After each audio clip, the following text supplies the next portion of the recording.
Hello students, welcome to iExamBee. This is Sonal Saklani. So quick agri concept की हम एक series चलाते हैं जिसमें जितने भी आपके इम्पॉर्टेंट कॉन्सेप्ट्स रिलेटेड टॉपिक्स होते हैं उनको हम डिस्कस करते हैं. तो आज का जो ये वीडियो है इसमें हम डिस्कस करने वाले हैं आपका प्लांट प्रोपगेशन से रिलेटेड बडिंग का एक प्रोसेस. इससे पहले जो हमने वीडियोस बनाए हैं उसमें ऑलरेडी ग्राफ्टिंग हमने डिस्कस कर लिया है, लेयरिंग भी हमने डिस्कस कर लिया है. ठीक है, सो आज हम बडिंग डिस्कस करेंगे. और क्यों करते हैं प्लांट प्रोपगेशन, देखिए छोटा सा आपको मैं बैकग्राउंड दे दूं कि बेसिकली जो भी हमारे प्लांट्स होते हैं उनमें या तो सेक्सुअल रिप्रोडक्शन किया जाता है या फिर एसेक्सुअल मेथड ऑफ रिप्रोडक्शन किया जाता है ताकि नए प्रोपगेट हो सके, है ना, नए प्लांट हम बना सके. तो सेक्सुअल जो मेथड ऑफ प्रोपगेशन होता है उनमें सीड्स यूज़ किया जाता है, whereas asexual method of propagation में जो भी वेजिटेटिव पार्ट्स होते हैं, be it roots, be it your shoot का कोई भी पार्ट, लीफ हो सकता है या फिर स्टेम हो सकता है, इनको यूज़ किया जाता है in order to have a new plant. ठीक है, so cutting, layering, budding and grafting are the methods that are used over here. ठीक है, आज जो हम डिस्कस कर रहे हैं that is your budding. Now budding में कैसे डिफरेंट है ये लेयरिंग या ग्राफ्टिंग से. ये कटिंग तो सिंपल होता है कि स्टेम का एक पोर्शन कट करके आप उसे यूज़ कर सकते हैं. बडिंग में क्या किया जाता है, देखिए पहले हमें ग्राफ्टिंग उसके लिए समझना होता है. ग्राफ्टिंग में हम क्या करते हैं, दो अलग अलग जो प्लांट है, दो डिज़ायरेबल प्लांट्स जिनमें डिज़ायरेबल ट्रेट्स हैं, उन दोनों को हम साथ लेके आते हैं और उसमें से जो नया प्लांट बनता है उसमें दोनों के ही डिज़ायरेबल ट्रेट्स रहते हैं. ठीक है, सिमिलर वे में बडिंग में भी क्या करते हैं, दो अलग अलग प्लांट्स को कंबाइन किया जाता है, उन दोनों के ट्रेट्स हमें अगर चाहिए होते हैं. ठीक है, अब क्या होता है, जो ग्राफ्टिंग है उसमें आपको पूरा एक पार्ट लेना पड़ेगा, पूरा लाइक जो रूट स्टॉक है वो आधा और फिर आधा आपका सायन. वेयरएज बडिंग में क्या करते हैं, हम पूरा सायन ना लेकर के, मतलब सायन का पार्ट ना लेकर के सिर्फ एक बड का जो पोर्शन होता है, सिर्फ बड जहाँ से नया जो आपका शूट है या नया जो फ्लावर है या फिर जो नया जो भी पार्ट निकलना होता है ना, शूट निकलना होता है, उसके बड सिर्फ हम लेते हैं. ठीक है, सो बडिंग क्या है, टेक्निक है वेजिटेटिव प्रोपगेशन की where by small buds are collected from one plant. ठीक है, वन प्लांट उसको हम क्या कहेंगे, मदर प्लांट कहते हैं, और इसमें से सायन लिया जाता है. सायन इज योर बिग बड. ठीक है, यहाँ पर and grown on the another, जो अनदर है उसको हम क्या कहेंगे, रूट स्टॉक कहेंगे. ठीक है, जनरली ये कब करा जाता है, जो पूरी प्रोसेस है बडिंग की, ये की जाती है जब एक्टिव फ्लो ऑफ सैप होता है, यानी कि प्लांट में जो सैप का फ्लो है वो बहुत एक्टिवली होना चाहिए. कब होता है ये, कि आपका समर सीजन में, स्प्रिंग सीजन में और जो रेनी सीजन है उस टाइम पे होता है. ठीक है, 3 सीजन है आपके, spring season, summer season and the rainy season. ठीक है, वेयरएज जो विंटर सीजन है जनरली उसमें प्लांट थोड़े डॉर्मेंट कंडीशंस में चले जाते हैं, इसीलिए हम क्या करेंगे, स्प्रिंग, समर और रेनी सीजन जो है इस टाइम पे करेंगे ताकि ईजी हो, बर्ड निकालना ईजी हो, और बर्ड को जब हम दूसरे प्लांट में लगा रहे हैं तो उसका एसोसिएशन ईजी हो. एसोसिएशन कैसे ईजी होगा, क्योंकि सैप का फ्लो फास्ट है तो न्यूट्रिएंट्स जल्दी मिलेंगे, न्यूट्रिएंट्स जल्दी मिल रहे हैं तो सेल का मल्टीप्लिकेशन ईजियर होगा, बहुत फास्टर होगा, और जितनी जल्दी सेल का मल्टीप्लिकेशन ज़्यादा होगा तो इनका एसोसिएशन होना उतना ईजी हो पाएगा. ठीक है, so that's why budding is done there. ठीक है, नाउ बडिंग के भी क्या है, अलग अलग तरह के टाइप हैं, किसके बेसिस पे, किस शेप में हमने कट करा है बड को, कैसे हम उसको लगा रहे हैं, उसके बेसिस पे we have different types. First is ये शील्ड बडिंग और टी बडिंग भी कहा जाता है.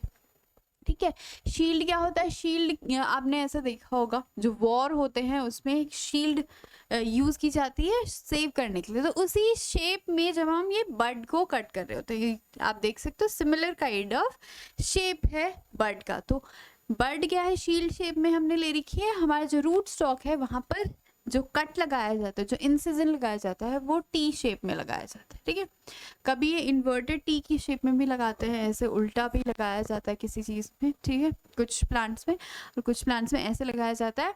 अब क्या करेंगे, ये बर्ड को इसके ऊपर लगा देंगे, फिक्स कर लेंगे और फिर इसको टाइटली पॉलीथिन से रैप कर लेते हैं। टाइटली करने की क्या ज़रूरत है, ताकि बाहर से कोई भी तरह का इन्फेक्शन इसमें ना लग पाए, ठीक है, फंगल इन्फेक्शन या बैक्टीरियल इन्फेक्शन, बैक्टीरियल स्पोर्स वगैरह इसमें ना जा पाए, इसीलिए। और दूसरी चीज़ कि जितना भी यहाँ पर मॉइस्चर फ्लो है वो मॉइस्चर कहीं ना चले जाए, मतलब ये जो बड है ना उसका सैप कहीं किसी तरह से लॉस ना हो जाए, मॉइस्चर उसका लॉस ना हो जाए, अदरवाइज ये मर जाएगा, है ना। तो इसीलिए क्या है, इसको टाइटली रैप कर लेते हैं ताकि ये इसके अंदर का सैप ले पाए, इसका जो मॉइस्चर है वो थोड़ा कंजर्व रह पाए कुछ दिनों तक, अनटिल ये एसोशिएट हो जाते हैं। किस किस में किया जाता है, एप्पल, पियर, पीच, प्लम, एप्रिकॉट, चेरी, रोज, आपका रोज हो गया, सिट्रस हो गया, ठीक है, इन सब में ये किया जाता है। ये क्वेश्चन जो है ये पहले भी एग्जामिनेशन में आ चुका है कि आपका टी बडिंग जो है ये किस किस प्लांट में किया जाता है, ठीक है। सो जो इसके एग्जाम्पल्स हैं वो ज़रूर आप याद कीजिएगा। नेक्स्ट चलते हैं हम, next is your patch budding. हम यहाँ पर देखिए डिफरेंट टाइप के जो आपके बडिंग है ना, बेसिकली ये जो शेप में हम कट कर रहे हैं उसी के बेसिस पे ही इनको क्लासिफाई किया गया है, बहुत ज़्यादा डिफरेंस भी नहीं है उन पे, ठीक है। सो पैच बडिंग में क्या है, पैच शेप में हम कट कर लेंगे बड को, जहाँ से ले रहे हैं मदर प्लांट से, और पैच शेप में ही हम जो रूट स्टॉक है वहाँ पर भी ऐसे ही पैच शेप में कट कर लेंगे, फिर इसको इसके ऊपर लगा देंगे, पॉलीथीन रैप्स कर लेंगे, ठीक है, सिंपल। किस किस में यूज किया जाता है, ये थिक बार्ड स्पीशीज जो जनरली होती हैं जिनमें थिक थोड़ी बार्क होती है। आपका जो इससे पहले वाला था टी बडिंग, ये की जाती है जिनमें थिन बार्क होती है थोड़ी, ठीक है। पैच बडिंग किया जाता है थिक बार्ड स्पीशीज में, जैसे कि वॉलनट हो गया, पेकन नट्स हो गया, रबर ट्री हो गई, इन सब में किया जाता है। नेक्स्ट आपका फोकट बडिंग। फोकट बडिंग में क्या डिफरेंस है, सिमिलर है जैसे आपका पैच बडिंग है वैसा ही सिमिलर है, डिफरेंस इसमें थोड़ा सा है। देखिए जो साइन निकालेंगे आप वो पैच शेप में ही निकालेंगे, डिफरेंस कहाँ पर आता है, थोड़ा सा रूट स्टॉक में, ठीक है। रूट स्टॉक में जो कट लगाया जाता है, इसको देखिए ऐसे यहाँ पर कट लगाया, और इसका जो ये पोर्शन है ना जो यहाँ पर हमें डिटैच कर लेना था, लेकिन ये डिटैच ना करके इसको ऐसा फ्लैप हम बाहर को रख लेते हैं, ठीक है। तो ये यहाँ से जो निकाला पोर्शन उसको एज अ फ्लैप रख लेंगे, ठीक है। इसको निकाल लिया, रख लिया, फिर क्या है इसके ऊपर हमारा जो सायन था जो हमने बड निकाला है उसको लगा लेंगे यहीं पर, और ये फ्लैप को इसी के ऊपर ओवरलैप कर लेते हैं ताकि क्या हो, ये ज़्यादा अच्छे से एसोशिएट हो पाए, मतलब उसमें आप बोल सकते हो कि मॉइस्चर कंजर्व रह पाए, और इसके साथ ही साथ ये अच्छे से जल्दी जल्दी मल्टीप्लाई करके ज़्यादा अच्छे से एसोशिएट हो, अच्छे से प्लेस हो जाए उस जगह पर, इसीलिए ये क्या करते हैं, ठीक है। सो यहाँ पर भी पॉलिथीन का रैप हमने यूज़ कर लिया। So this is your forkert budding. Next is your chip budding. Chip budding में डिफरेंस थोड़ा सा है as compare to your patch budding, मतलब शेप तो सेम होता है जैसे पैच बडिंग का है, वैसे ही यहाँ पर भी शेप सेम होता है। डिफरेंस ये होता है चिप बडिंग में कि चिप बडिंग आपकी की जाती है डॉर्मेंट सीजन्स जो होते हैं, ठीक है। जैसे हमारा मोस्टली जो हमारी बडिंग की जाती है वो की जाती है जब एक्टिव फ्लो ऑफ सैप होता है, लेकिन चिप बडिंग हमारी की जाती है जब थोड़ा पैसिव फ्लो ऑफ सैप होता है, यानी कि विंटर सीजन में मोस्टली, ठीक है। सो विंटर सीजन में जनरली इसे कहा जाता है। और इसमें क्या डिफरेंस है कि जब आप ये निकाल रहे होंगे ना, जब बर्ड निकाल रहे होते हैं तो बर्ड के साथ थोड़ा सा वुड वाला पोर्शन भी निकाल लेते हैं, मतलब थोड़ा और अंदर से इसको स्क्रैप किया जाता है as compare to your patch budding. बाकी shape is almost same like your patch budding, ठीक है, इतना ही डिफरेंस है शेप बडिंग में। नेक्स्ट इज योर रिंग और एनुलर बडिंग। सो रिंग और एनुलर बडिंग में क्या होता है, रिंग शेप में हम कट कर लेंगे, ठीक है। अब इसमें भी दो तरह के होते हैं, एक आपका रिंग एनुलर बडिंग हो गया, एक होता है modified annular budding.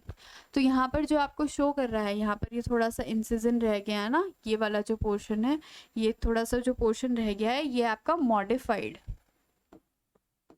Modified ring budding, ठीक है। वेयर जो रिंग बडिंग है उसमें पूरा रिंग शेप में पूरा का पूरा निकालते हैं, ठीक है। और फिर जब पूरा लाइक रिंग शेप में उस बड को निकालेंगे तो उसी शेप में क्या है, दूसरा जो हमारा रूट स्टॉक है ऐसा रूट स्टॉक होगा, तो इसमें भी क्या है ऐसे ही इंसर्ट किया जाता है, ऊपर से इंसर्ट करते हैं वो टाइटली, इंसर्ट हो जाए ताकि, ठीक है। सो टाइटली जब इंसर्ट होगा तो उसमें फिर पॉलीथिन रैप लगाने की ज़रूरत नहीं पड़ेगी, ठीक है। वेयरएज आपका ये जो मॉडिफाइड एनुलर बर्डिंग है, इसमें आपको पॉलीथिन रैप लगाने की ज़रूरत पड़ती है, क्योंकि यहाँ पर ये टाइटली, उतना टाइटली नहीं, अपने आप से नहीं बन पाएगा ना। तो यहाँ पर क्या है, क्योंकि ये थोड़ा सा इंसिजन हमने छोड़ दिया है, इसीलिए क्या है, यहाँ पर आपको पॉलीथिन रैप यूज़ करना पड़ेगा। So this is your ring और annular budding. Okay, so these were all types of, जो भी बर्डिंग है आपके टाइप्स, और क्यों किया जाता है, कैसे किया जाता है, किस सीजन में किया जाता है, ये हमने आज डिस्कस करा। अगर आपको चाहिए कि कोई और टॉपिक भी हम लें ऐसे ही, तो नीचे कमेंट सेक्शन में आप उसे लिख सकते हैं। Thank you for watching.